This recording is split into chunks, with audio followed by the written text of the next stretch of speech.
tapi dia masuk ke tol pakai kartu. Kartunya punya Mandiri, punya BCA, punya BNI. Bener gak? Ya, berarti dia pakai hal yang diharamkan selama ini. Dan yang paling lucu, ketika dia bekerja, dia mengajar. Setelah dia mengajar dan bekerja, dia dapat gaji. Gajinya dari bank bukan? Duitnya transfer kah atau tunai kah? Sama. Konyol gak tuh? Nah, inilah kekonyolan fatwa mereka yang mengharamkan bank. Loh, Ustadz komen boleh-bolehin bank? Ya kita tanya balik, emang dalilnya mana yang mengharamkan bank? Ya, mana? Coba satu aja dalil yang mengharamkan bank di Quran. Ketemu nggak? Kasih sini.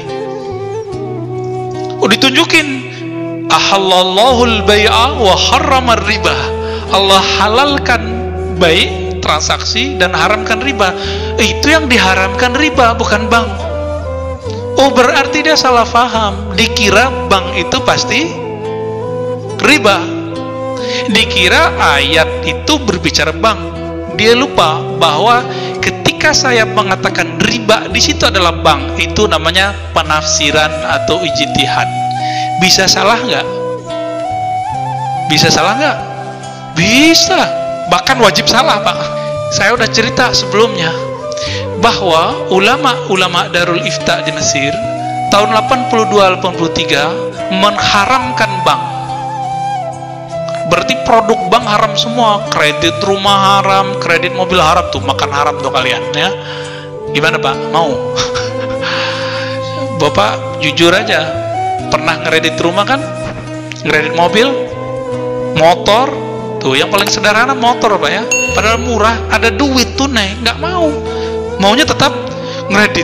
Tuh, nggak tahu tuh cara mikirnya gimana tuh. Apa yang masalah ini?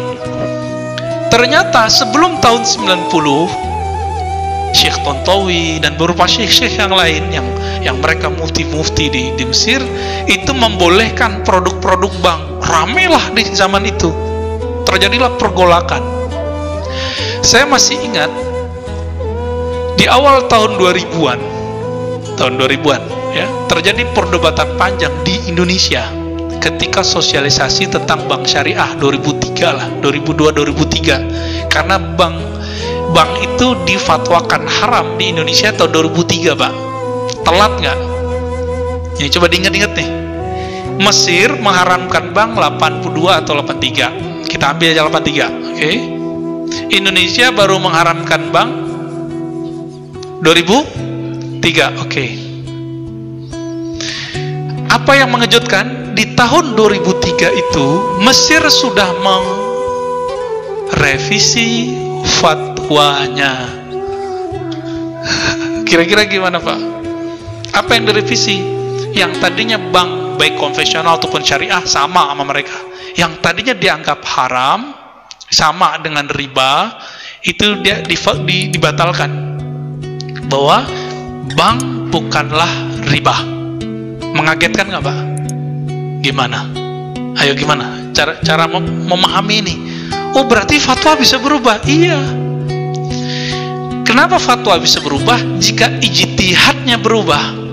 Kenapa ijtihad bisa berubah? Jika perangkatnya, lalu kondisinya, kondisi sosialnya, persoalannya berubah. Namanya mungkin bisa sama-sama. Dalilnya mungkin bertambah. Berubah semua.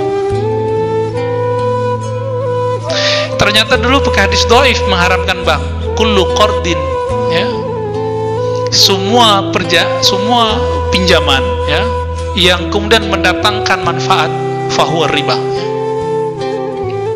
Semua transaksi simpan, pinjam meminjam yang menghasilkan tambahan adalah riba. Tambahan itu belum tentu. Hadis ini kan nggak bicara bunga.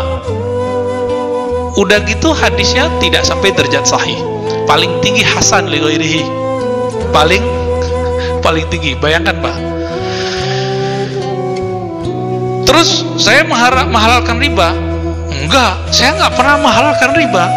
Saya mengatakan bahwa ulama Darul Ifta mengatakan riba beda dengan bank.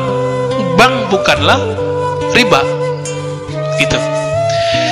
di Indonesia muncul 2003 bank, ada bank muamalat ya. Bank muamalat 2003 Pak ya? Ya. 2003 muncul bank muamalat. Terus apa? Hebatnya MUI Indonesia kemudian membuat produk namanya DSN, Dewan Syariah Nasional ya. Akhirnya diperjuangkan, masuklah ke lembaga keuangan terbesar di Indonesia ya. Masuk ke BI ya. Masuk ke OJK. Jadi udah diakui, kekuatan hukumnya diakui. Coba lihat, ini berubah loh fatwa. Kita telat nggak Pak?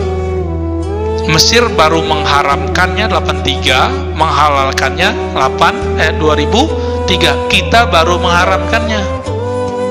Telat kita. Ini bukan nyuruh Bapak minjam ke bank loh ya. nggak ada maksud. Ini biar kita jelas bahwa yang kita lakukan sama ini bukan haram ya. Bukan saya Ustadz serba boleh, bukan. Enggak, antum keliru juga. Baik. Saya konfirmasilah masalah ini ke teman-teman kita di bank. Kebetulan mahasiswa saya ada yang kerja di beberapa bank ya. Ada yang di manajemen, direkturnya ya, direktur bagian apa gitu ya. Ada yang di bagian stafnya. Bahkan ada direktur BNI Syariah yang bagian timur ya, itu sahabat kita, jamaah istrinya, jamaah saya juga ya. Saya tanya-tanya juga beberapa hal ya. Dalam hal ini Bapak Saudara Allah, ijtihad bisa berubah, fatwa bisa berubah. Kenapa? Karena beda zaman, beda masa, beda dalil yang diperoleh, beda pandangan yang didapat gitu. Terus apalagi nih? Nah, di kalangan Salafi yang mending nambah haram, riba. Siapa yang makan bunga bank, riba. Siapa yang ngredit semacam, riba. Ya kita sih nggak ngelarang, cuma jangan ngelarang kita. Kita punya fatwa sendiri soalnya, ya. Kita punya ulama yang membolehkannya, gitu. Jadi kita hormati fatwa mereka, nggak masalah. Silakan antum haramkan bank, antum haramkan GoPay, haramkan saja OVO, haramkan saja Bitcoin, haramkan saja semua uang-uang elektronik, ya. Tapi jangan larang kita. Kita punya fatwa sendiri. Loh, kenapa begitu? Halalkan jelas, haramkan jelas. Itu yang tertulis di Quran dan Sunnah. Yang tidak tertulis di Quran dan Sunnah, maka tidak disebut jelas. Ini yang disebut bainahuma umurun mustabihat. Antara halal haram ada yang mustabihat. La ya'lamuhunna katsirun minan nas. Tidak diketahui hukumnya oleh kebanyakan manusia. Begitu riwayat Imam Bukhari dari Nabi sallallahu alaihi wasallam. Kalau dibalik bagaimana? Diketahui hukum detailnya oleh sedikit manusia. Maka Salaifal Darul Ifta itu revisi, Pak. Mereka merujuk fatwanya. Masa kita masih jalan di tempat? Nah, kita jalan di tempat.